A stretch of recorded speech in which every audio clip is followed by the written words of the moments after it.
Well, greatness has to start somewhere now, doesn't it?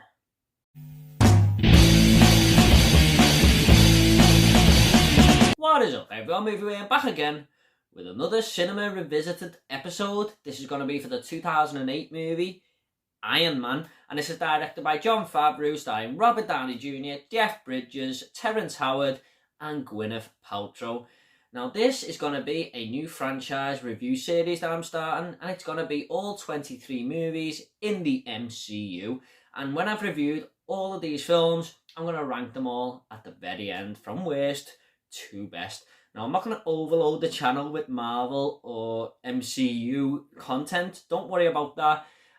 If that's not your sort of thing, I'm just going to be doing 1 or 2 movies a week and lots of other videos as well. It's not just going to be fully focused on these comic book movies. But let's just get into it. There are going to be spoilers in this video. That is the whole point of these Cinema Revisited episodes. So if you haven't seen Iron Man, maybe go back and watch it and then come and see this review. Now, this tells the story of expert engineer and billionaire Tony Stark, who was captured in Afghanistan by terrorists. He then escapes by building a prototype suit, which eventually leads him on to building a true piece of armour, and people start to refer to him as Iron Man. Wow, this was a blast from the past. This, of course, came out in 2008, the same year as The Dark Knight, and I feel like Iron Man got a little bit overlooked because of The Dark Knight. You know, everyone was talking about Heath Ledger's performance, and Christopher Nolan made a masterpiece, let's be honest. I do still think it's one of the best films ever made.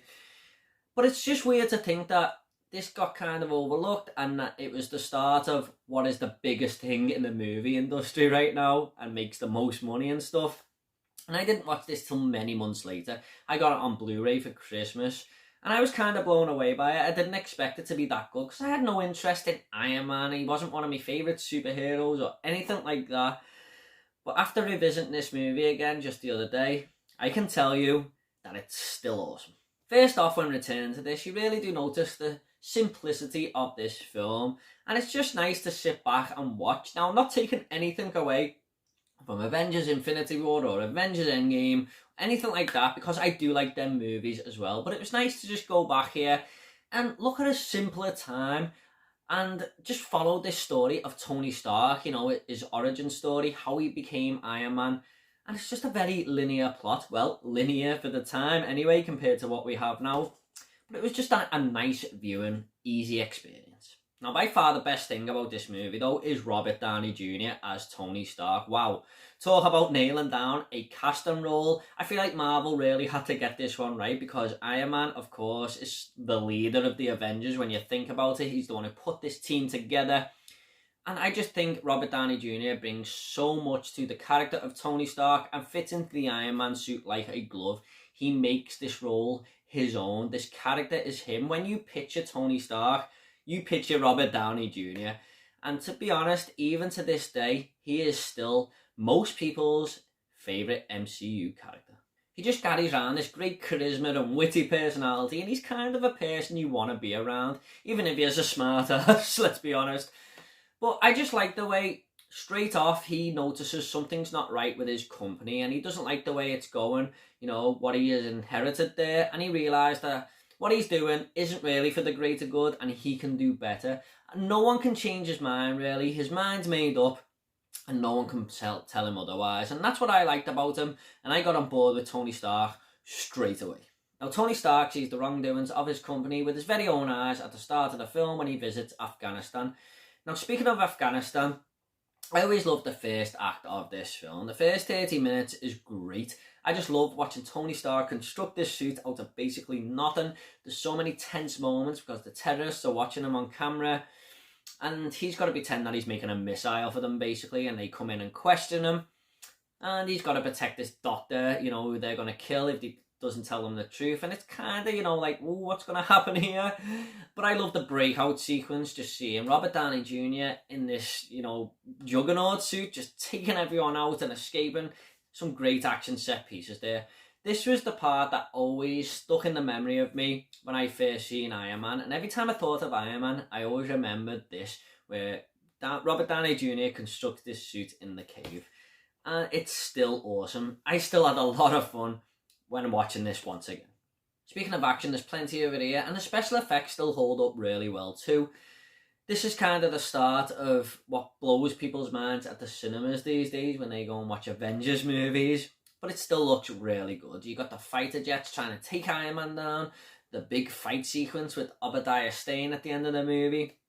But of course, my favourite part is when he returns to Afghanistan to take vengeance on all these terrorists who kidnapped them and are doing wrong in the middle of Afghanistan there.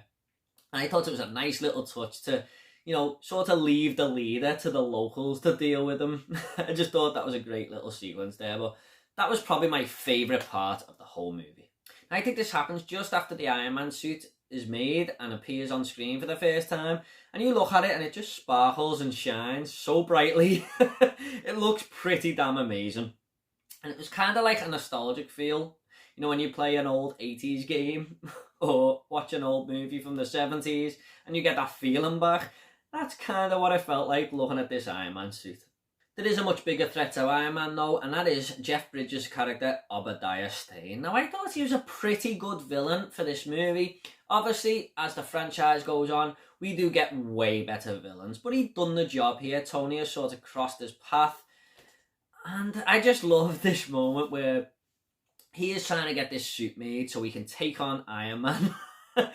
And this scientist and all his, his crew can't make the suit.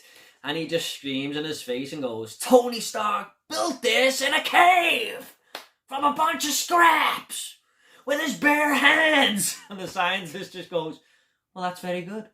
I'm not Tony Stark."